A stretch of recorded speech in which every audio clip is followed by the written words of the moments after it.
So I'm gonna be completely honest, I don't know how to start this video.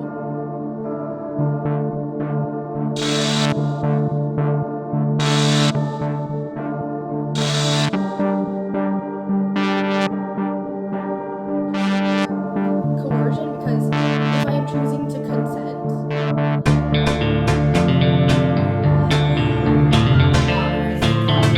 I wanted to watch the film to get like a cool slap of reality. Hot water, so I am literally sweating buckets. The whole club was looking at her. I don't get notified when people comment. For some reason, YouTube doesn't notify me. It notifies me when these obnoxious people I don't even subscribe to post a new video. But heaven forbid somebody interacts with my own content, and I get notified of that. So the only way for me to get notified if I get comments is from YouTube Studio. And for the last month, because I didn't have space on either of my devices, combined with the fact that I hadn't uploaded it in a while, and it made me feel bad to see nothing growing on my channel, I deleted YouTube Studio. And today I downloaded it again and read a very recent, very lengthy comment under one of my videos from a year and a half ago. The infamous Why I Use Any Pronouns video. I discussed my struggle with telling people my pronouns in an environment where everyone is asking what my preferred gendered pronouns are, and due to the fact that I am a gender non-conforming woman in an area where all butch-presenting women are either assumed to be non-binary or trans guys, combined with the fact that I have intolerable gender dysphoria that gives me a violent relationship with my body, I just tell people I use any pronouns so that they can make the judgment how they want to see me. And somebody took away from my video that she was gender fluid. Now I want to extend some grace because this is a loyal subscriber and is very young and I want to be kind. I question, how did you interpret my video that way?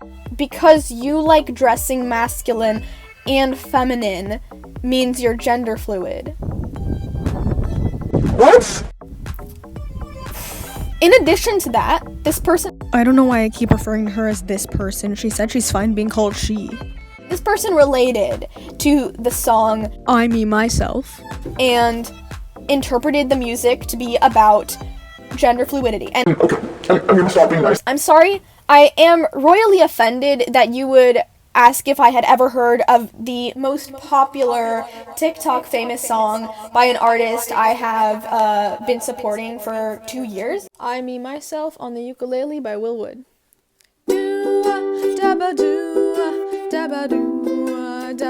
I'm exaggerating. I don't support this artist. I just relate a lot to this artist, and he is one of my favorite singers. I fell in love with the song I Me Myself 2 years ago, almost exactly 2 years ago, late 2021, when it went viral on TikTok and consequently Instagram, which is where I saw it.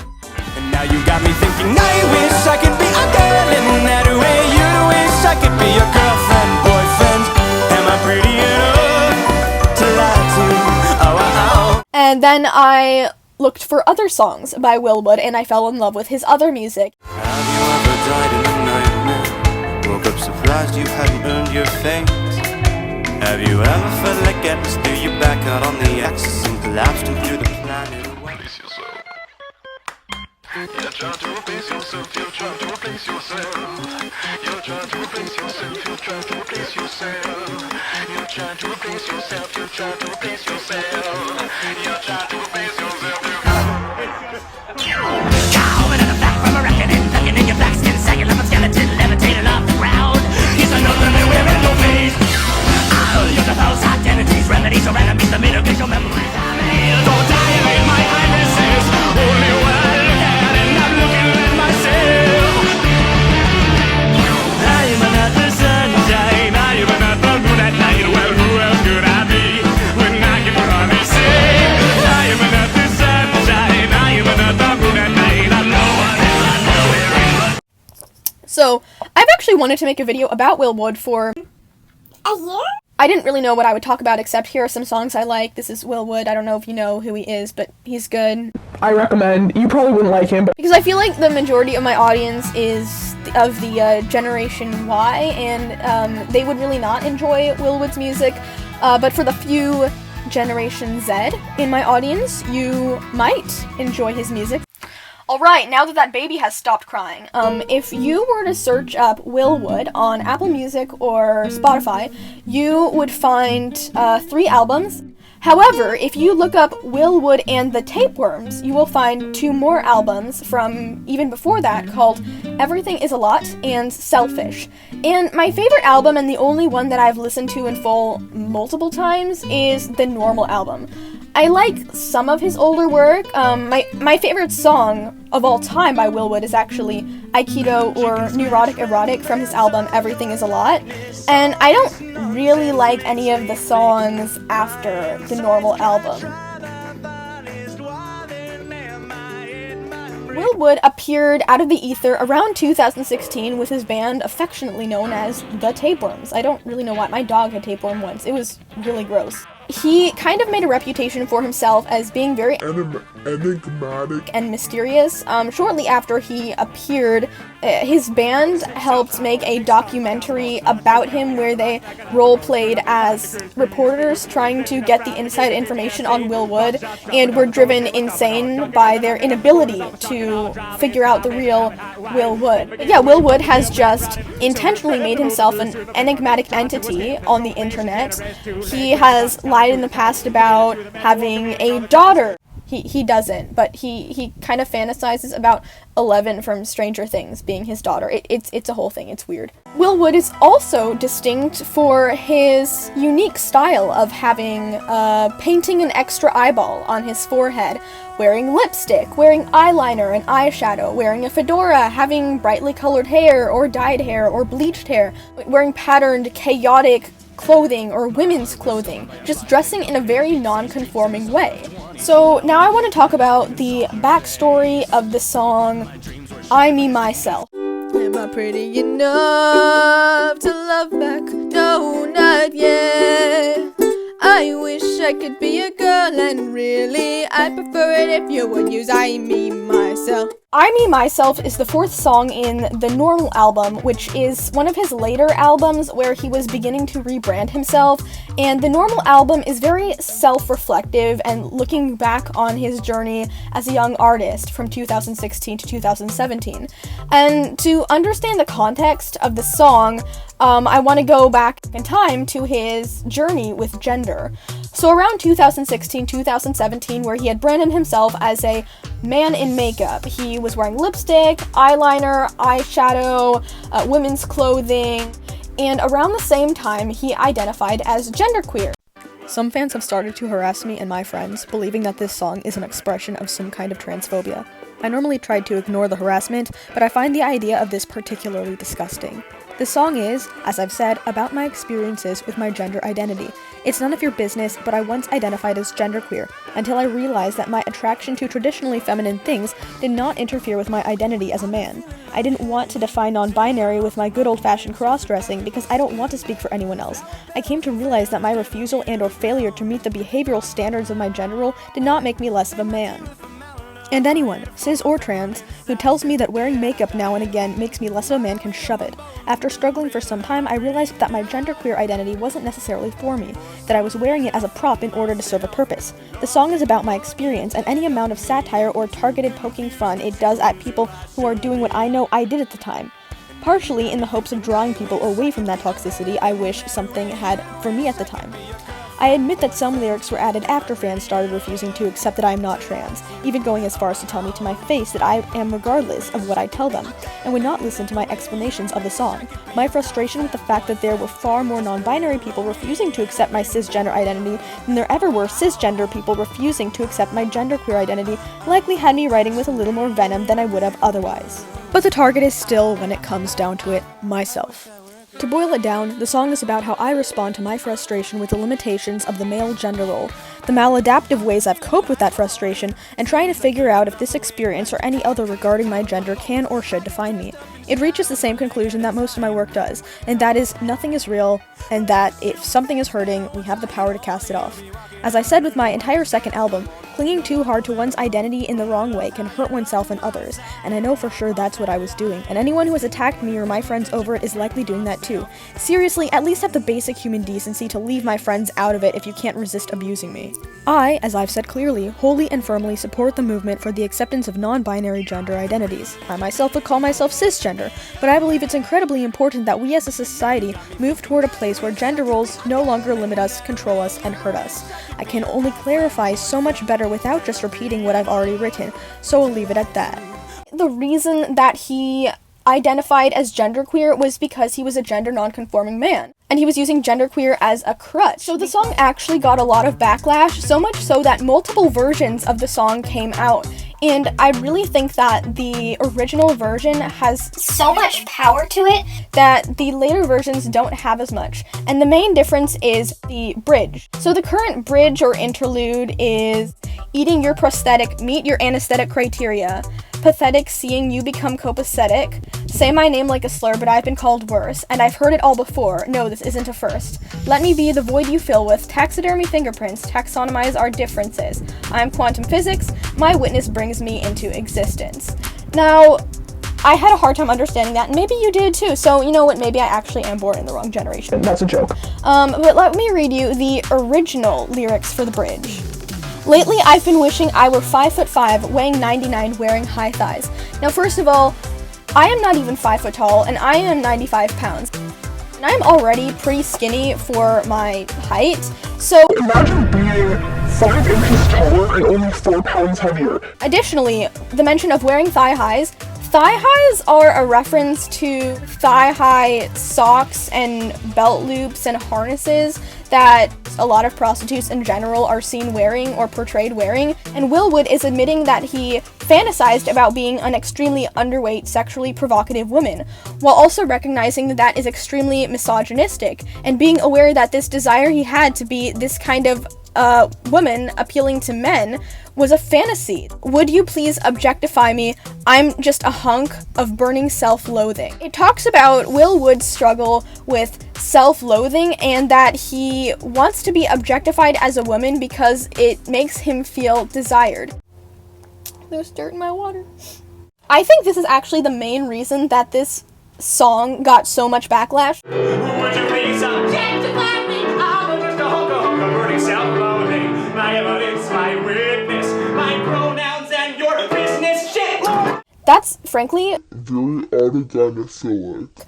and autogynephilia is a phenomenon that has been around for the last over 100 years under different names. A lot of trans women who are attracted to women display a lot of very fetishistic, self-absorbed behaviors that we call autogynephilia, where you are aroused by the idea of yourself as a woman. He has this fantasy about being this attractive woman so that he can be objectified and desired. And it's very autogynephilic, and even if he's not familiar with autogynephilia itself, at least he's aware that this is an unhealthy way to perceive yourself and perceive your own gender identity. And I think that's the main reason that this particular bridge was taken out and removed with something completely different. Basically, a lot of people think that this song is a trans anthem because it's about someone born biologically male who is singing about wishing he could be a girl. But the truth is, it's so much more nuanced and complex than that. It's actually completely calling out the current movement that we have. I've been feeling lightheaded since I lost enough weight to fit back in my skin. Talking about anorexic tendencies, and I don't know if he ever struggled with anorexic tendencies or if it's just the character in the song that is. It's way more common for women to be anorexic because the beauty standard for women is to be really slender. And for men, the beauty standard is to be really big and buff. I hear boys who go to the gym all the time talk about wanting to gain weight, and this is the opposite. He wants to be skinny. He wants to be really light. The same way a lot of women do. Men and women in society are expected to have different beauty standards, but beyond that, a lot of gender non-conforming men and women have their own personal body standards that they want to achieve. For me, my ideal body type would be 6'2", broad shoulders, a narrow waist, muscular but gracile torso. which is very different from the typical female body standard, which is currently to be very busty and to have a big butt and a very flat stomach. I think in Will Wood's case, his body standard is to be really slender and maybe even a little bit hourglass shaped. And I've noticed a lot of feminine or gay men have a personal body standard of being hairless or having full lips. It's why you see a lot of like gay YouTubers wear a lot of makeup and use lip injections and have cheek filler, because a lot of them have more female body standards that they are putting upon themselves. The privilege of being born to be a man. It's cynical because men don't have that much privilege in society. I mean, you're not treated particularly well as a man if you're not extremely rich or extremely handsome. If you're not the top dog, you're basically just treated either as a nobody or as a Villain. Especially now as innocent men are facing the consequences of the Me Too movement. A lot of men get villainized just for walking alone in the streets. Men are not allowed to have close relationships with other men because it's deemed as gay. Men have to chase and pursue women. There's no opportunity for men to feel desirable or for men to be vulnerable, leading a lot of gender non-conforming men, like Will Wood, to wish that they were women. By the way, I do believe that women are at a greater disadvantage than men because they're more physically vulnerable, but I just want to remind you that the concept of male privilege is not as great as it sounds. Now I want to talk about why the Normal album is specifically my favorite album and why it's the only one I really come back to time and time again. The Normal album is basically his first album in his rebranding, which is when he moves away from being this chaotic, LSD addicted, quite literally, gender non-conforming, makeup wearing man, and this more conforming man in a suit. His songs also sound much less chaotic, which is why I don't really enjoy the album, his two most recent albums that much, because the songs are just not chaotic enough for me. Tonally, they sound way too calm. I mean, lyrically, they're just as insane as any of his other songs, which all deal with, you know, mental health and drugs, but it's just too calm for me. Whereas Normal is in the middle, and it's a perfect blend of order and disorder. The style of most of the songs in the Normal album begins calm and then rapidly progresses into insanity and screaming. In my grave, and I'd rather be normal. You're so normal. I suggest that we keep this informal, 'cause a normal human being wouldn't need to pretend to be normal, Well, I guess that's the least that I were, yeah, to be normal the way I couldn't be. The themes explored in the Normal album are gender, mental issues, and drugs, as Will Wood reflects on his past from 2016 to 2017. And that's extremely relatable to me. And that really speaks to me as somebody who's gender non-conforming myself. Another thing I relate to Will Wood is Will Wood, as he expresses in his music and in his interviews, is clearly troubled and has a lot of mental issues that he doesn't really understand and that make him unable to connect with people. And I relate to that so hard. As somebody who probably has half a dozen undiagnosed mental conditions, I often am left feeling like I'm just bad at being normal or I'm just a failure because I don't know what's wrong with me, so I'm just expected to put in way more effort than the average person into connecting with people. And the way I respond to the frustration of being unable to connect and communicate with people is to take it out upon myself. And that's another thing I relate to Will Wood on, this intense self-loathing, because in a lot of ways I feel like a freak. Okay, and then another thing I relate to is that Will Wood's music is so nuanced, and his primary fan base are transmasculine teenagers, and they're the kind of transmasculine teenagers who are feminine girls who want to be feminine but in a guy way, kind of like this. Due to the media, they have developed this internalized misogyny where they see feminine women as dumb and trying to seek male attention, but they see feminine men as enigmatic and mysterious and artistic, and they picture them as these 80s and 90s troubled emo artists and gender non-conforming artists. That's why a lot of these girls gravitate towards artists like Will Wood. In his final album, In Case I Make It, one of the songs is called Sex, Drugs, and Rock and Roll, and one of the lines in it refers to starry-eyed stalkers who demand a man in lipstick. I believe that the reason that Will Wood stopped making music is his fan base isn't really venturing beyond teen girls who kind of fetishize makeup-wearing men or feminine men. and him being someone who has a hard time connecting with people, the fact that his music just draws a bunch of young fetishists who want to be him and who radically misunderstand his music is kind of frustrating, and I feel that that is a huge catalyst for why he doesn't make music anymore. Unfortunately, most of my audience is really great and really intelligent, but I can also kind of relate to the frustration of your audience misinterpreting your own message. That non-binary video that I posted a while ago called How to Know If You're Non-Binary, the comments were so mixed. Like, people genuinely didn't understand the satire. People misinterpreting my message is really frustrating, and it does make me wonder, as a content creator, do I risk influencing my audience in a negative direction for the sake of advanced irony? Or do I forgo that irony and that higher level of humor so that I am a good role model to my audience and I don't influence them to do something that I wouldn't do myself?